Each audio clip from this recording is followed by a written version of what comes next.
অটোরিকশাগুলো চলাচল করে সেটা কতটা ঝুঁকিপূর্ণ, এবং আমাদের এই গত ঈদেও আমরা একটা স্ট্যাটিস্টিক্স দেখেছি যে 32% হচ্ছে যেই দুর্ঘটনা ঘটেছে সড়কে, তার 32% হচ্ছে এই অটোরিকশার মাধ্যমে ঘটেছে, এবং এর একটা অনেক বড় অংশ হচ্ছে রেকর্ড হয় না, বা যারা আহত হন বা হন হসপিটালে অনেকে যান না, ফলে এটার একটা রেকর্ডও থাকে না। সো রেকর্ডের 32% হলে এটা নন রেকর্ডেড আরও বেশি হওয়ার কথা। তো এই যেহেতু এটা অনেক বড় এবং কমপ্লিকেটেড টাস্ক, তো এটাতে কেউ হাত দিতে চায়নি স্বাভাবিকভাবেই, কারণ এখানে অনেকগুলো স্টেক হোল্ডার, অনেকগুলো বিষয়, অনেকগুলো কমপ্লিকেশনস আমরা ফেস করেছি বিগত 7-8 মাসে। যখন স্থানীয় সরকার বিভাগ থেকে উদ্যোগটা নেওয়া হয়, তখনও আমরাও ভাবিনি যে এটা এত বেশি কমপ্লিকেটেড হবে। আমি বলবো যে এই সময়টা খুব কম সময় একদম বাস্তবায়নে আমরা প্রথম স্টেপে চলে এসেছি। আমরা ট্রেনারদেরকে ট্রেন করব এবং তারপরে আমরা আমাদের রিক্সা চালকদেরকে ট্রেন করব, এবং ট্রানজিশনের প্রথম ধাপে আমরা পৌঁছাতে পেরেছি এই সকলের সম্মিলিত প্রচেষ্টা এবং সহযোগিতার কারণে। আমাদের এই যে প্রোটোটাইপ, যেটা এখন প্রোডাকশনে যাবে অ্যাপ্রুভালের পর, ফাইনাল অ্যাপ্রুভালের পর, সেই প্রোটোটাইপটা তৈরি করতে দীর্ঘদিন ধরে কাজ করেছে বুয়েটের এক্সপার্ট টিম। এখানে তাদের একজন প্রতিনিধি আছেন, তাদেরকেও ধন্যবাদ জানাতে চাই। তো সকলের একটা বৃহৎ প্রচেষ্টার একটা ফলাফল হচ্ছে আজকে আমরা এটার শুরুটা করতে পারছি, এবং আমরা প্রপার অ্যাকশন প্ল্যান নিয়েছি যে কীভাবে এটার বাস্তবায়নটা হবে। এবং আমাদের পুরো লাইসেন্সিং প্রক্রিয়া, চালকের লাইসেন্স এবং গাড়ির লাইসেন্স, পুরো প্রক্রিয়াটা আমরা অনলাইনে নিয়ে আসছি, যাতে করে এখানে কোনো হাতের সংস্পর্শ না থাকে। আপনারা জানেন হাতের সংস্পর্শ মানেই এবং লাইসেন্স মানেই আমাদের এখানে অবৈধ লেনদেনের একটা সুযোগ তৈরি হয়। আমরা আমাদের রিক্সা চালকরা যারা এই ট্রানজিশনটা করবেন, এই অ্যাডপশনটা করবেন, তাদের উপরে কোনো বাড়তি চাপ যেন না হয় সেটা নিশ্চিত করতে চাই, এবং পুরো প্রক্রিয়াটা অনলাইনে হবে। রিক্সা অ্যাপ নামে আমরা একটা অ্যাপ ইন্ট্রোডিউস করবো এবং একটা ওয়েবসাইট থাকবে, তার মাধ্যমে পুরো প্রক্রিয়াটা হবে। আমাদের রিক্সাগুলোতে কিউআর কোড থাকবে, কিউআর কোড দিয়ে এই যে আমাদের ট্রাফিক পুলিশ যে রেগুলেশনসের মধ্যে তাদেরকে আনবে, কিউআর কোডটা স্ক্যান করলে সব ইনফরমেশন চলে আসবে, আমাদের ট্রেনাররা সেটা ইউজ করতে পারবেন। তো এই পুরো টেকনোলজিক্যাল হেল্পটা আমাদেরকে ফার্স্ট ভাই শুরু থেকে করে আসছেন।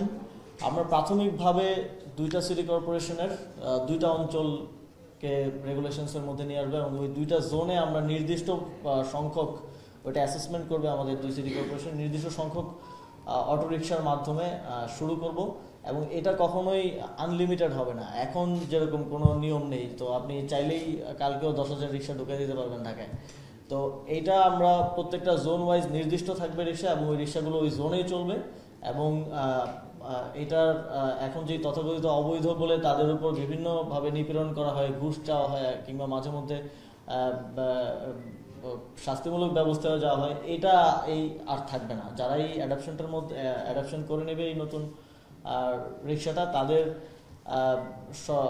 এবং তাদের নির্ধারিত রাস্তায় তারা সম্পূর্ণ বৈধভাবে এবং সেই অধিকারটা নিয়ে তারা চলতে পারবে, এবং তাদেরকে কেউ অবৈধভাবে আসলে কোনো প্রকার হয়রানি করবে না। এটা একটা নাগরিক অধিকারের জায়গা থেকেও আমাদের রিক্সাওয়ালারা, যারা জুলাই গণঅভ্যুত্থানের একটা বড় অংশীদার বলে আমরা মনে করি, যখন আমরা আহত হচ্ছিলাম, আমাদের শহীদ ভাইদেরকে যথাস্থানে পৌঁছে দেওয়া, আহতদেরকে হসপিটালে নিয়ে যাওয়ার ক্ষেত্রে তারা জীবন বাজি রেখে বন্দুকের গুলির সামনে থেকে তারা তখন অংশগ্রহণ করেছেন। তাদেরকে একটা ট্রিবিউট হিসেবে, তাদেরকে এই যে অবৈধ বলে তাদেরকে ডিহিউম্যানাইজেশনের যে একটা জায়গায় তারা ছিলেন, সেই জায়গা থেকে একটা ট্রানজিশনের মাধ্যমে নাগরিক অধিকার এবং বৈধভাবে তাদের যেই রুটি আয় করার যেই সুযোগ, সেটা আমরা করে দিতে চাই। 2 সিটির যে 2টা অঞ্চলের কথা বলছিলাম, অঞ্চল 1 2 সিটিরই, ঢাকা দক্ষিণ সিটি কর্পোরেশনের অধীনে পল্টন এবং ধানমন্ডি অঞ্চল, এবং উত্তর সিটি কর্পোরেশনের অধীনে উত্তরা, এই 2টা অঞ্চলকে দিয়ে আমরা আমাদের কাজটা শুরু করব। আমাদের আপনারা জানেন শুরু থেকেই আমাদের একটা বিশেষ করে যুব ক্রীড়া মন্ত্রণালয়ের এটা উদ্যোগ ছিল যে পৃথিবীর বিভিন্ন দেশে আপনারা জানেন যে সরকারের বিভিন্ন কার্যক্রমের সাথে পার্ট টাইম হিসেবে স্টুডেন্টদের অন্তর্ভুক্তি থাকে এবং কাজ করার সুযোগ থাকে। আমাদের দেশে এই আইডিয়াটা সেভাবে ছিল না। প্রাইভেট সেক্টরে কিছু কিছু জায়গায় হয়তো আছে, কিন্তু সরকারিভাবে আমরা শুরু করেছি। আমাদের একটা উপলব্ধি হয়, যখন 5ই আগস্টের পর কোনো আইন শৃঙ্খলা ছিল না দেশে, তখন ট্রাফিক কন্ট্রোল করেছিল আমাদের স্টুডেন্টরা, তারা এগিয়ে এসেছিল। তাদের মধ্যে ওই সচেতনতাটা, ওই স্পৃহাটা আছে। সেই জায়গা থেকে আমরা অবশ্যই স্বরাষ্ট্র মন্ত্রণালয়ের সহযোগিতায় প্রায় 1000 পুলিশের সহকারী হিসেবে ট্রাফিকে স্টুডেন্টরা এখন কাজ করছেন।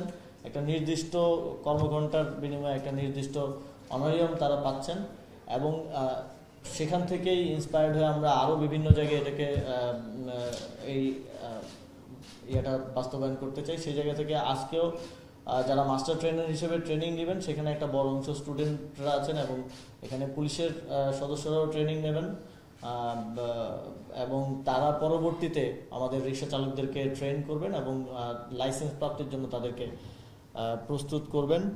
এবং আমরা এই যে স্টুডেন্টদের পার্ট টাইমার হিসেবে বিভিন্ন কাজে অংশগ্রহণ, এতে সরকারেরও একটা দেখা যায়, যেখানে আমাদের ফুল টাইমের প্রয়োজন নেই সেখানে আমরা একজন ফুল টাইমার নিচ্ছি, নিয়ে তাকে অতিরিক্ত বেতন ভাতা সব কিছু দিচ্ছি। সেখানে আমরা একজন পার্ট টাইমার নিলে সরকারের বিভিন্ন কাজে আমরা দেখতে পেয়েছি যে আমাদের ব্যয়টা কমে আসবে, এবং এটা আমরা আরও বিভিন্ন জায়গায় কিভাবে বাস্তবায়ন করা যায় সেটা নিয়ে কাজ করছি। সেটা সামনে আরও কয়েকটা সেক্টরে আমরা এটা ইন্ট্রোডিউস করব।